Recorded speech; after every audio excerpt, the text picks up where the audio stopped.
श्रीदुर्गा सप्तशती सप्तमोऽध्यायः। चंड और मुंड का वध, पहले संस्कृत और फिर हिंदी में। ध्यानम्। ओम ध्यायेयं रत्नपीठे सुककलपठितं शृण्वतीं श्यामलाङ्गीं नयस्तैकाङ्घ्रीं सरोजे शशिकलधरां वल्लकीं वादयन्तीं काहलाराबद्धमालां नियमितविलसच्चोलिकां रक्तवस्त्राम् मातङ्गीं शङ्खपात्रां मधुरमधुमदां चित्रकोद्भासिभालाम्।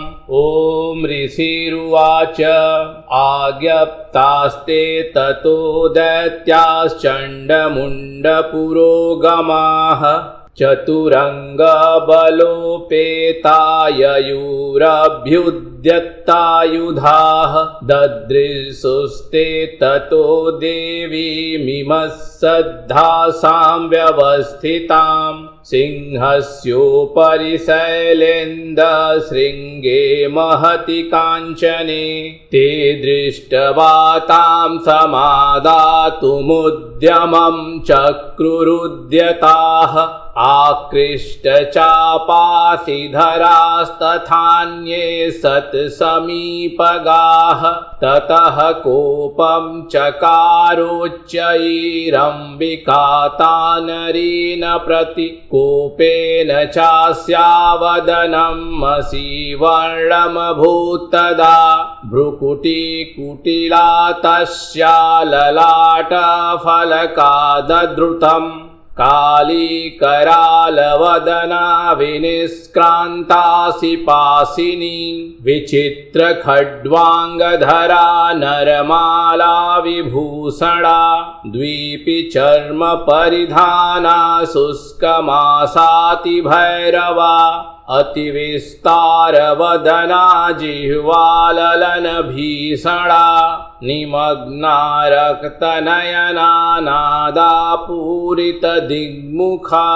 सा वेगेनाभिपतिता घातयन्ती महासुरान् सैन्ये तत्र सुरारीणामभक्षयत् तद्बलम् पार्श्वे ग्राहाङ्गकुशग्राहियोधघण्टा समन्वितान् समादायिकहस्तेन मुखे चिक्षेपवारणान् तथैव योधं तुरगैः रथं सारथिनां सह निक्षिप्य वक्त्रे दशनैश्चर्वयन्तति भैरवम् एकं जग्राह केशेषु ग्रीवायामथ चापरम् पादेनाक्रम्य चैवान्या मुरसान्यामपोथयत तैर्मुक्तानि च शस्त्राणि महास्त्राणि तथा सुरैः मुखेन जग्राहरुषादशनैर्मथितान्यपि बलिनां तद्बलं सर्वमसुराणां दुरात्मनां ममर्धा भक्षयच्चान्यानन्यांश्चाताडयत्तथा असिना निहताः केचित् खट्वाङ्गताडिताः जग्मुर्विनाशमसुरादन्ताग्राभिहस्तास्तथा क्षणेन तद्बलं सर्वमसुराणां निपातितं दृष्ट्वा चण्डोऽभिदुद्राव तां कालिमतिभीषणां सर्वर्षैर्महाभीमैर्भीमाक्षीं तां महासुरः छादयामास चक्रैश्च मुण्डः क्षिप्तैः सहस्रशः तानि चक्राण्यनेकानि विस्मानानि तन्मुखं बभूर्यथार्कबिम्बानि सुबहूनि घनोदरम् ततो जाहासातिरुषा भीमं भैरवनास्ति ततो जहासातिरुषा भीमं भैरवनादिनी काली करालवक्त्रान्तर्दुर्दर्श दशनोज्ज्वला उत्थाय च महासिंहं देवी चण्डमधावत गृहीत्वा चास्य केशेषु शिरस्तेनासिनाच्छिनत अथ मुण्डोऽभ्ययधावत्तां दृष्ट्वा चण्डं निपातितं तमप्यपातयद्भूमौ सा खड्गाभिहतं रुषा हतशेषं ततः सैन्यं दृष्ट्वा चण्डं निपातितं मुण्डं च सुमहावीर्यं दिशो भेजे भयातुरं शिरश्चण्डस्य काली च गृहीत्वा मुण्डमेव च प्राह प्रचण्डाट्टहासमिश्रमभ्येत्य चण्डिकां मया तवात्रोपहृतौ चण्डमुण्डौ महापशु युद्धयज्ञे स्वयं शुम्भं निशुम्भं च हनिष्यसि ऋषिरुवाच तावानीतौ ततो दृष्ट्वा चण्डमुण्डौ महासुरौ उवाच कालीं कल्याणी ललितं चण्डिकावचः यस्माच्चण्डं च मुण्डं च गृहीत्वा त्वमुपागता चामुण्डेति ततो लोके ख्याता देवी भविष्यसि। ओम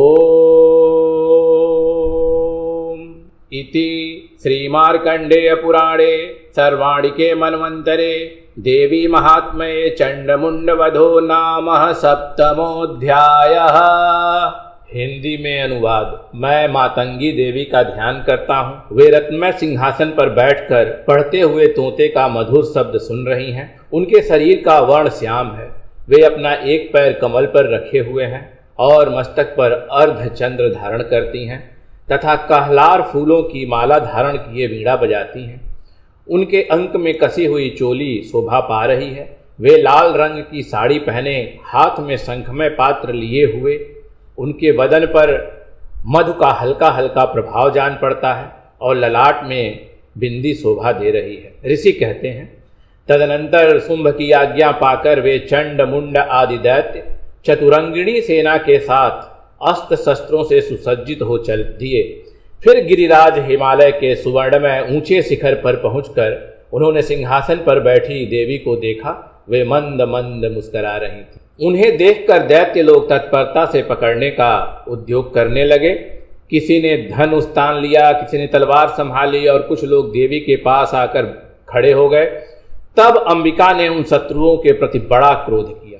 उस समय क्रोध के कारण उनका मुख काला पड़ गया, ललाट में भौहें टेढ़ी हो गई और वहां से तुरंत विकराल मुखी काली प्रकट हुई जो तलवार और पास लिए हुए थी। वे विचित्र खड्वांग धारण किए और चीते के चर्म की साड़ी पहने नरमुंडों की माला से विभूषित थीं। उनके शरीर का मांस सूख गया था, केवल हड्डियों का ढांचा था जिससे वे अत्यंत भयंकर जान पड़ती थीं। उनका मुख बहुत विशाल, जीभ लपलपाने के कारण वे और भी डरावनी प्रतीत होती थीं। उनकी आंखें भीतर को धंसी हुई और कुछ लाल थीं। वे अपनी भयंकर गर्जना से संपूर्ण दिशाओं को गुंजा रही थीं। बड़े बड़े दैत्यों का वध करती हुई ये कालिका देवी बड़े वेग से दैत्यों की उस सेना पर टूट पड़ी और उन सबको भक्षण करने लगी। वे पार्श्वरक्षकों, अंकुशधारी महावतों, योद्धाओं और घंटा सहित कितने ही हाथियों को एक ही हाथ से पकड़कर मुंह में डाल लेती थी। इसी प्रकार घोड़े, रथ और सारथी के साथ रथी सैनिकों को मुंह में डालकर वे उन्हें बड़े भयानक रूप से चबा डालती थी। किसी के बाल पकड़ लेती, किसी का गला दबा देती, किसी को पैरों से कुचल डालती और किसी को छाती के धक्के से गिराकर मार डालती थी। वे असुरों के छोड़े हुए बड़े बड़े अस्त्र शस्त्र मुंह से पकड़ लेती और रोष में भरकर उनको दांतों से पीस डालती थी। काली ने बलवान एवं दुरात्मा दैत्यों की वह सारी सेना रौंद डाली, खा डाली और कितनों को मार भगाया। कोई तलवार के घाट उतारे गए, कोई खटवांग से पीटे गए और कितने ही असुर दांतों के अग्रभाग से कुचले जाकर मृत्यु को प्राप्त हो गए। इस प्रकार देवी ने असुरों की उस सारी सेना को क्षण भर में मार गिराया। यह देख चंड उन अत्यंत भयानक काली देवी की ओर दौड़ा तथा महादैत्य मुंड ने भी अत्यंत भयंकर बाणों की वर्षा तथा हजारों बार चलाए हुए चक्रों से उन भयानक नेत्रों वाली देवी को आच्छादित कर दिया। वे अनेकों चक्र देवी के मुख में समाते हुए ऐसे जान पड़े मानो सूर्य के बहुतेरे मंडल बादलों के उदर में प्रवेश कर रहे हों। तब भयंकर गर्जना करने वाली काली ने अत्यंत रोष में भरकर विकट अट्टहास किया। उस समय उनके विकराल बदन के भीतर कठिनता से देखे जा सकने वाले दांतों की प्रभा से वे अत्यंत उज्ज्वल दिखाई देती थी। देवी ने बहुत बड़ी तलवार हाथ में ले हम का उच्चारण करके चंड पर धावा किया और उनके केस को पकड़कर उसी तलवार से उसका मस्तक काट डाला।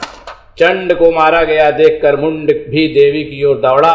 तब देवी ने रोष में भरकर उसे भी तलवार से घायल करके धरती पर सुला दिया। महापराक्रमी चंड और मुंड को मारा गया देख मरने से बची हुई बाकी सेना भय से व्याकुल हो चारों ओर भाग गई। तदनंतर काली ने चंड और मुंड का मस्तक हाथ में ले चंडिका के पास जाकर प्रचंड अट्टहास करते हुए कहा, देवी, मैंने चंड और मुंड नामक इन दो महापशुओं को तुम्हें भेंट किया है। अब युद्ध यज्ञ में तुम शुंभ और निशुंभ का स्वयं ही वध करना। ऋषि कहते हैं, वहां पर लाए हुए उन चंड मुंड नामक महादैत्यों को देखकर कल्याणमयी चंडी ने काली से मधुर वाणी में कहा, देवी, तुम चंड और मुंड को लेकर मेरे पास आई हो, इसलिए संसार में चामुंडा देवी के नाम से तुम्हारी ख्याति होगी। इस प्रकार श्री मार्कंडेय पुराण में सावर्णिक मनवंतर की कथा के अंतर्गत देवी महात्म्य में चंड मुंड वध नामक 7वां अध्याय पूरा हुआ। ओम।